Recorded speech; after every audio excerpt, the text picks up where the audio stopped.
Netanyahu रुकेंगे नहीं तो हिजबुल्लाह भी झुकेगा नहीं। पश्चिम एशिया में जारी तनाव के बीच कुछ यही आलम नजर आ रहा है। इजराइल कई मोर्चों पर जंग लड़ रहा है तो उसके सबसे बड़े दुश्मनों में से एक हिजबुल्लाह ने भी इजराइल को मिटाने की कसम खा रखी है।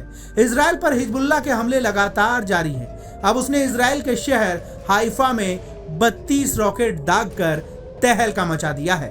इस हमले के बाद हाइफा में आपातकाल लगाना पड़ गया, लेकिन यह पहली बार नहीं है। इससे पहले भी हिजबुल्लाह ने इजराइल के हाइफा शहर पर लगभग 80 रॉकेटों से एक साथ हमला किया था।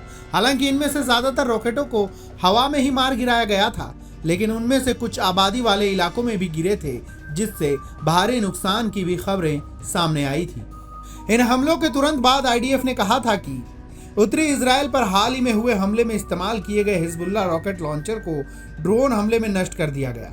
रॉकेटों की शुरुआती बौछार को ज्यादातर हवाई सुरक्षा द्वारा रोक दिया गया, लेकिन कई आबादी वाले इलाकों को निशाना बनाने में सफल रहे।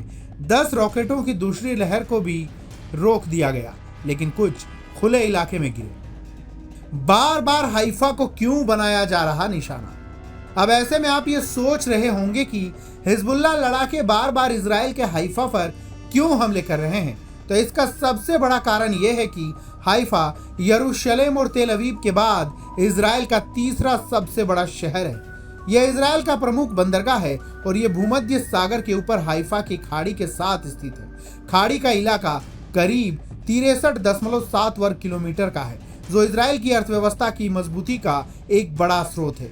2022 के मुताबिक यहाँ करीब 3 लाख लोग रहते हैं। यहाँ पर सबसे ज्यादा बहाई समुदाय के लोग रहते हैं। माउंट कार्मेल के पठारी ढलानों पर बसे इस शहर का इतिहास 3000 साल पुराना है।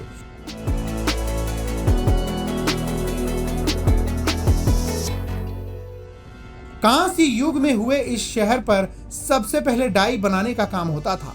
पूरी दुनिया में यह इसी काम के लिए प्रसिद्ध था। यहाँ कई साम्राज्य आए और गए।